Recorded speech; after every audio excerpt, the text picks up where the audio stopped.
Okay, our discussion for today will be all about operational plan. Okay, makita ra ang slide, ang presentation, Taylor? Yes, sir. Okay.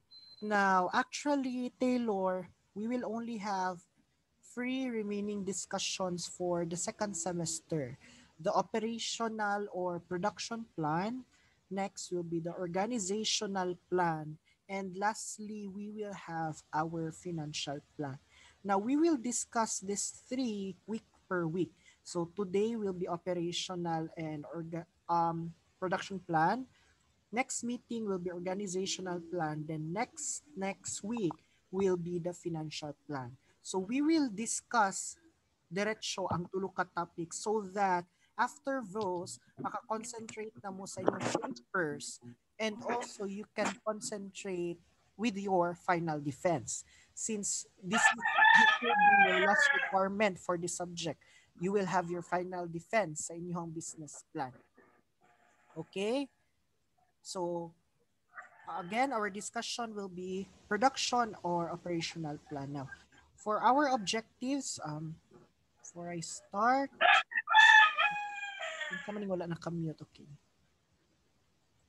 Okay, let's continue for our objectives. At the end of this session or this module, students should be able to discuss the major components of the production or operational plan and give examples of what may need to be included in the different components of the operational plan. Now, before we start our formal discussion, Taylor, let me ask you, what comes into your mind when you hear the word operation or operational in the business setting? Okay. Can I have Miss Alabata? Sir. Okay, what comes into Sir? your mind, Miss Alabata, when you hear the word operation or operational in a business setting? Ng operation sa business, good, sir. Kung unsa nila ginapadagan ng flow sa business, sir. Okay. Sir. Okay, thank you, Miss Alabata. Next, we have, okay, Miss Bores, Eunice. May I have Miss Bores? Sir, Okay, Miss Bores, same question. What comes into your mind when you hear the word operation or operational in the business setting? same sad sir kung unsay lang ginabuhat para unsay lang operation ginabuhat para sa business. Okay, thank you so much, Miss Bores. Now, let's have, okay, Ganados, Junrei. Same question.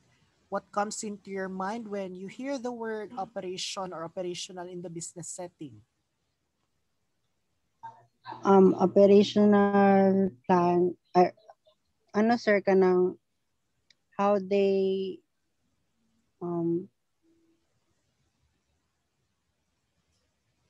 Okay ra Bisaya. Sige lang.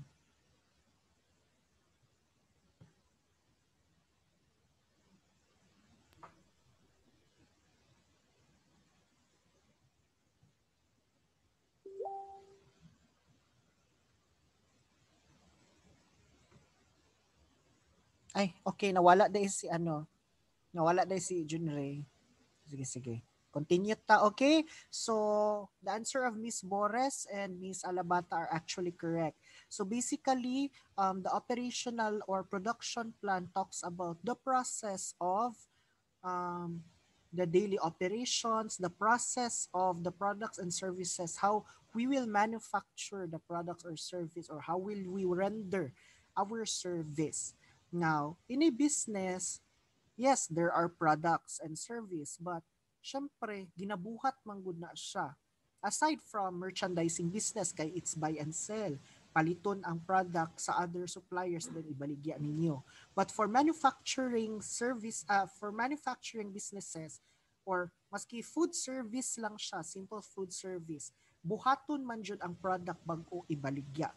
So, this will be the discussions or the inputs in the operational or the production plan. It talks about the process of the products and service, the process of how to deliver the service to the customer, how to make the products available to the customer. Now, in the production and operational plan, we have actually 4 components. So, production process, facilities, staffing requirements, and the production plan. Now, first, let's go to the production process. Now, in the production process, we have what we call as the process flow. Now, for the process flow class, it talks about the process on how to make your product or how to process your or your service transactions, no? First sa product sa ta. For example, cake. Unsang process sa pagbuhat og cake? So first step, na mix the ingredients, second, so on and so forth. So that is the process flow of making the products. In terms of the services, what is the process of, for example, photocopying machine. So niadto si customer, gusto magpa-photocopy. So unsay process, ihatag niya ang document, tapos imo i-photocopy it, so on so forth, then balik kay customer. So that will be the process flow for the service type of business. Now, actually, na-raise siya na question ganina and wala po na ko siya na-specify. Tama po na in terms of merchandising businesses, unsa dapat ang process flow pag merchandising? Kinsa bay merchandising ang business diri naa ba? Taylor? Amo sir. Okay.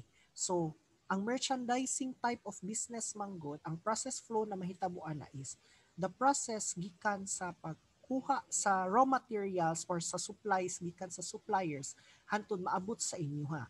Now, if ever pag-abot sa inyo ha, naapay customization na mahitabo, apil na siya sa process flow. Hantod sa available na siya ibaligya kay customer. So, nasabtan yung process flow in terms of merchandising business. Taylor? Yes, sir. Okay. Now, muna siya ang process flow, part of the production process. Next, we have raw materials. Siyempre, naay buhaton na product, naay buhaton na product, so dili nimo siya mabuhat kung walay mga raw materials. What are those raw materials? Katong mga ingredients, kung tayo example sa cake, kung sa mga ingredients na needed sa cake. So that what you call raw materials. So kailangan na siya na makita sa inyong production process kung sa mga materials na gigamit, kung sa mga ingredients na gigamit. Okay? Now, next we have quality control. In quality control class, you need to specify how to have a quality assurance products, how to make your products more, or how to gain your products more, have kanang medyo kanang dako siyang quality unlike others, or kanang i-make sure ninyo na best quality ang product ninyo. Most specifically, pag-abot sa food industry, dapat nindot jud iyang quality since ang food is mapanos. So how will you make sure na pagka next day in good quality gihapon siya, or for the rest of the 12 hours in good quality gihapon siya? So mo na siya ang naka-input sa inyong quality control. Next will be the waste disposal. Now, since here in the Philippines, we're practicing waste disposal because it is already an act here in the Philippines. Now, in terms of your business, how will you make sure that you will have proper waste disposal? So, dili lang mabulok na inyong mga wala na gamit na mga products. So, how will you make sure that it will be properly disposed? So, kailangan nato na siya i-implement sa inyong business. Okay, mo na siya ang part sa inyong production process. Next, number 2 will be your facilities. Now, in the facilities class, ganina, ang atong gidiscuss is all about the raw materials na gamiton para sa product. Nanay mga ingredients sa product, buhatonon na ang product. Now, how will you make sure that na mabuhat ang product if walay manpower? So one of the consideration of the manpower will be the machineries and equipment to be used. So unsa man ang mga machineries equipment? Oven, frying pan, refrigerator, so on and so forth. So those property, plant, and equipments, or the machinery or equipments to be used should be specified here in your production and operational plan. Okay? Next will be your maintenance and repairs.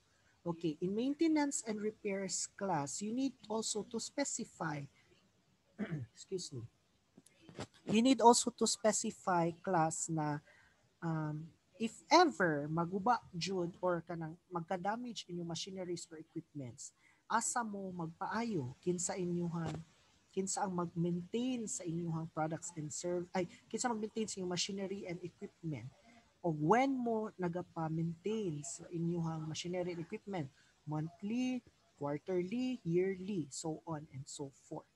um, I consider the fact that there are warranties in the machineries and equipments, more likely for 2 years, 1 year, ana. So how about mahuman ang warranty? So dapat i-consider nato ang maintenance and repair of our machinery and equipment. Okay. Next, we have the staffing requirements. So in staffing requirements class, I need to specify admin staff to the production staff. Okay, production staff are those staff involved in the production of the products. Sila ang nibuhat sa product, such as a chef, barista, kana sila katong mga kanang nagbuhat jud sa product or nagrender sa service. But when we talk about administrative staff, those secretary, admin assistant, cashier, manager, kana sila na mga staff na belong na sila sa organizational plan. Okay, dili na sila included diri. Ang staffing lang diri na kung kinahanglan are those staff na under the production process. Nagets, Taylor? Yes, sir. Okay. Last, we have the production plan. Actually, the production plan is the continuation of the production process.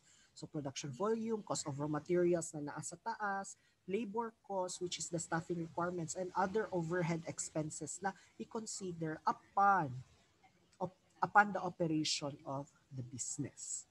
Okay. Now, tigi-tigio na to sila. Okay. We have seven inputs in our in our operational and production plan. Kaning 7 kabuok dapat mauni akong makita sa inyuhang production and operation plan. Okay? Please take down notes, everyone. Kay basig malipat na pud tang tanan, lahi ang ma-input sa inyong operational o production plan. Okay? Kindly get your notebooks and pens. So para ma-take down ninyo 7 kabuok na inputs na dapat ibutang ninyo sa inyong production operational plan.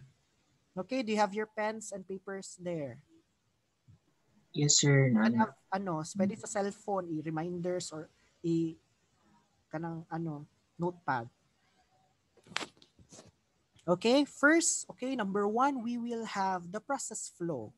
Okay, the process flow should be in diagram form.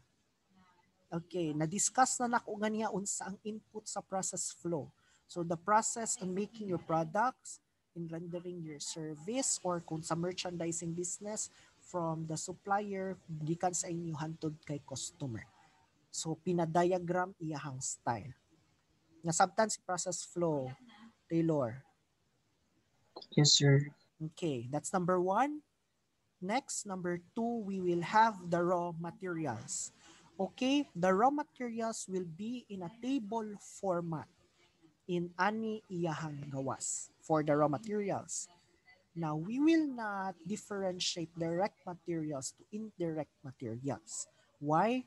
Since you are a small enterprise, dili man mo corporation, we will not differentiate the direct to indirect materials. We will just label all raw materials. Okay? So for ang naa diri is 3 columns lang, di ba? As what you have seen in the slide, but in this part sa raw materials, we should have 5 columns. Okay, take down, you should have 5 columns. For the first column, we have the list of the raw materials. Okay, from the smallest raw material up to the biggest raw material, sugar up to the coffee bean, so on and so forth. So that will be the raw materials. Next will be the description or the brand. What will be the description of the product? What will be the brand of the product? For the second column. For the third column, we will have the quantity needed. Pila ka buok ang inyong kinahanglan. For the sugar, pwede mo butag 1 kilo. 1 kilo ang inyong kailangan. Per week ni siya ha. Reminders, Taylor, per week. Quantity needed, sugar, 1 kilo for a week. Then next, Sir, pwede mo na, sir. yes. Sir, sa mo, sir, is kuan man siya merchandising and then per Yes. week gyapon. Na-question na siya ganina. Actually, wala good may raw materials. Gani, sir, ang kuan lang ba, ang quantity sa katong kuan, ang isel na kuan. Dili siya kailangan quantity. Specific jud na siya na. Kung tayo, unsa to inyong business? Katong cleaning, sanitation, disinfection, sir. And then magbaligya po mig mga kanang products like kanang katong Ang products ninyo, gum. ang products ninyo is kamo nabuhat.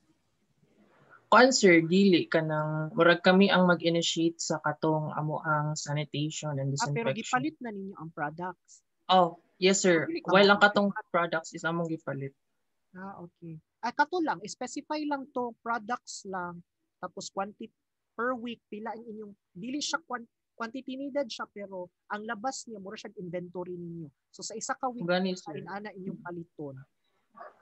Ana siya pag-specify. Okay, sir.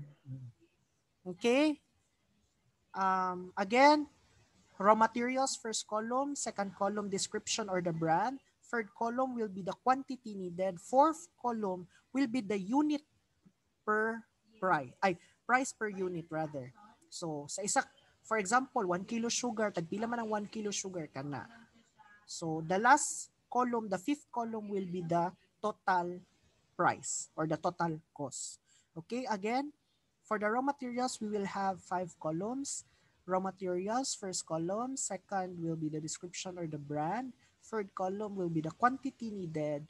Fourth column will be the price per unit. Then the fifth column will be the total cost. Okay, na-gets ang 5 column na table. Taylor. Yes, sir. Yes. Okay, that's the number 2 input. Number 1 is process flow. Number 2 is raw materials. Now, number 3 input will be the quality control. Now, quality control will be a paragraph style form or a paragraph description. Now, in quality control, how will your quality be monitored? So make sure that you will have quality products or services. Now, how will you monitor it? So going back to your marketing strategies, going also to your other strategies, how will you monitor the quality of your products? Then what controls should be put in place to maintain the quality? Unsa ang mga protocols ninyo, unsa mga dapat ninyong i-strategize on how to maintain the quality products. Now, it will be again in a paragraph form, but how much investment should be made to put in place the planned quality control system? Now, remember, in quality control, you should invest to that. So, dapat na amoy budget para sa inyong quality control. It may be yearly, monthly, quarterly. It depends on you. Basta pag-abot sa financial plan, makita gihapon si quality control ninyo na capital. Okay? The fourth one will be, okay. Third one is quality control. Fourth one is, number 4 na taha, number 4, waste disposal. Now, in waste disposal, it is also in paragraph form. Now, in this part, you will discuss how will your waste be handled or disposed. So that is your own strategy on how to dispose your waste. Pwede mo mag-recycle or proper waste segregation. it depends on you. But again, you need to defend on that na inani ang inyong strategy. And again, same with the quality control, you should have an investment for this. Dapat naka-budget inyong waste disposal. Okay? Na-get si quality control and waste disposal, Taylor?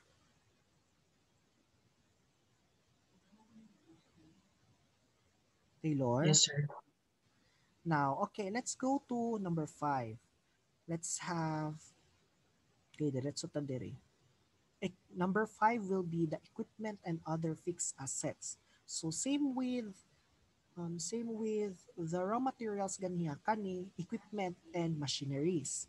Now for the equipment and machineries, first column will be the list of machineries and equipments.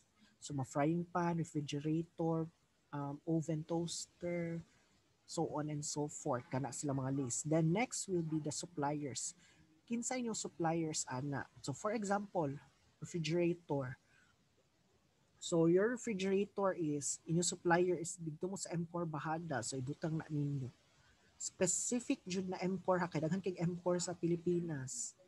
So dapat mag-specify mo specific location. Then suppliers, the next price per unit. So price per unit sa tagpila ang isa ka buok refrigerator. The number of units pila yung kinahanglan na refrigerator. Then total cost. Then for the last column will be the terms of purchase. Okay, what is these terms of purchase? There are some machineries and equipments na to be paid siya, pwede siya bayaran in installment or staggered. Like kung mag-order mo sa mga appliance center, right? Pareha ng refrigerator sa MCOR mo, na ay pwede mo mag-installment na up to 24 months. Now, in terms of purchase, you can input there installment then amount, tapos ang terms niya is 24 months or 2 years. So, ana ang terms of purchase. If in cash ang payment, butang lang ninyo, paid in cash, ana lang. Okay? Nasabtan, Taylor? Yes, sir. That's number, ikapila ng equipment? 5, sir. 5 po. 1. Okay. The 6th one will be the maintenance and repairs. In maintenance and repairs, so what activities are included in the maintenance? So basically, maintaining your machineries and equipments. How often will maintenance be done? Pwede ba siya monthly, quarterly, yearly? So are some spare parts available locally? So we make sure gyud na locally lang. Kay kung dili siya locally, mas lisod ang maintenance. So are technical people available internally or provided by suppliers? So in you, I need you to specify specific shops na kinsa ang mag-maintain sa inyong machineries and equipments. So dapat ma-identify na inyo.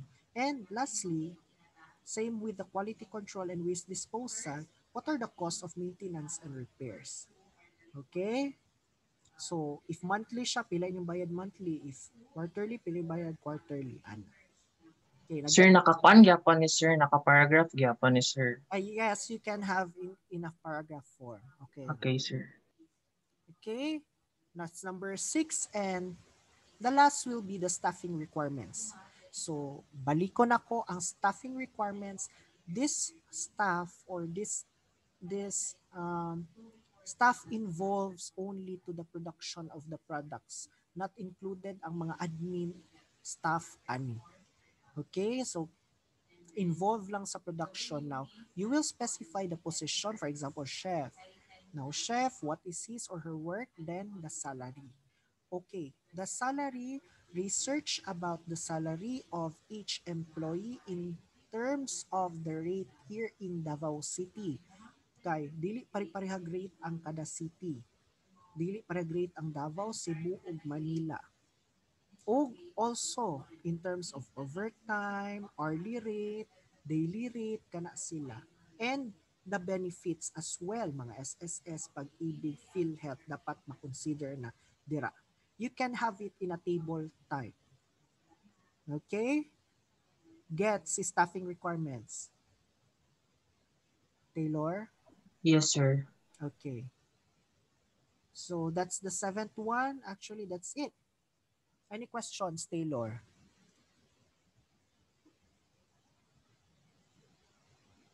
Taylor, any questions?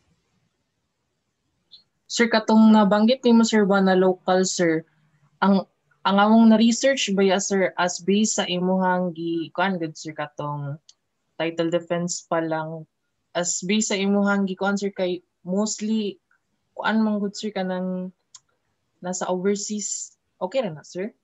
Uh, Ang kuan maintenance and repairs naman to Charles. Okay ra. Ang maintenance okay and ra ang repair, okay sir ra sir siya. again. Ang maintenance and repairs, dili man jud na internationally. Pwede ra man siya locally. So okay. Okay. Magkuan lang kung mga technician na lang hire. Oo. Para to sir kung kuan Siya na pwede makapaayo ana ng mga device. okay sir.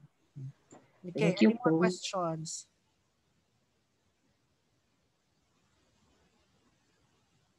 Okay, wala.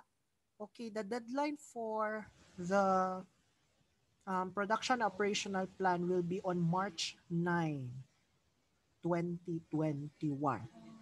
Now, it will only be a draft. Kay ngano, magpasubmit ko og operation and production plan, magpasubmit ko og organizational plan, magpasubmit ko og financial plan. All of that will be draft. Kay isabay ko nag-check ang tulo. Then after ana ibalik na ko sa inyo so that you can edit it and you will have your final paper ready for your final defense. Okay, nasabtan siya, Taylor. Okay, sir. In anaon Yes, na to. sir. Ana tanan inyong gisubmit will be only draft. Kay isabay ko nag-check ang tulo. Okay? Any questions? And so far sir. Okay. If no more questions, who is secretary dire? Okay? Kazumi, Alabata. sir. Sir, Alabata. Okay. Since you are 28 in the class and wala baya mo'y modular. So dapat 50 mo kabuok. Pero ang isa ambot asan na. Okay. 50 mo kabuok, Taylor, 28 lang mo na dire. So considering na naay mga full asynchronous, yes. Okay. So the 28 is present na sa attendance today. Miss Kazumi, paki kuan sa ko ang attendance. yes, The sir. remaining sa fifth set of 28 minus 50. Basta ka to ang nabilin. Okay, the rest na wala ka attend sa tong class karon both full asynchronous ug katong online na wala ka join. I will have your attendance but in a different way. Okay. Your attendance will be to share the candidates of the DDC Coro Harmonica. Perfect. Okay? So, 50 minus 28, kato sila, digto magbase ilang attendance. Share both the candidates. Share and heart both candidates, male and female. Okay, Kazumi, I want you to check, ipa-screenshot na sila o nag-share ba na sila sa Sir. post. Okay, basta na lang ko i-orient sa imo niya sa Messenger, i-PM lang Yes, ta sir. ka. Okay? If no more questions, that's it for today. Thank you so much, Taylor. Enjoy the rest of the day. By the way, I'm not sure but on Friday I do have, I think, orientation to you with regards to the scholarship that Davao Doctors College will offer sa college ninyo ha. So kung kinsa to mga interested mag Davao Doc in college na atay mga scholarship grants. Okay? But I'm not sure if Sir. yes. Sir, pwede ba mag-asa Davao Doc, sir, kung pila Sa ang college. Oo, sa Submission? college. Mag-PM ka dito sa Davao Doc College good nila na page. Mo answer na sila. Pero pag muadto dito, sir, Sa dili nila school? kuwantan. Oo. Parent Pag pa uli. yun. Parent. Sige, sir. Sige. Okay, any more questions? Basta di pa ko sure ha, pero I will have orientation regards to scholarship offers by Davao Doc. Okay? Actually, dili siya Davao Doc. More likely, Davao Doc and CHED scholarships, which can be offered also in other schools. So at least makabalo mo para batabangan pud muna at least maski lisod ang kabalud ko lisod ang panahon karon, kailangan ninyo ng mga scholarship ng mga inana. Okay? No more questions. That's it for today. Thank you so much, Taylor, for your time and enjoy the rest of the day. Thank you, Thank you, sir. sir. Thank you, sir. Thank you, sir.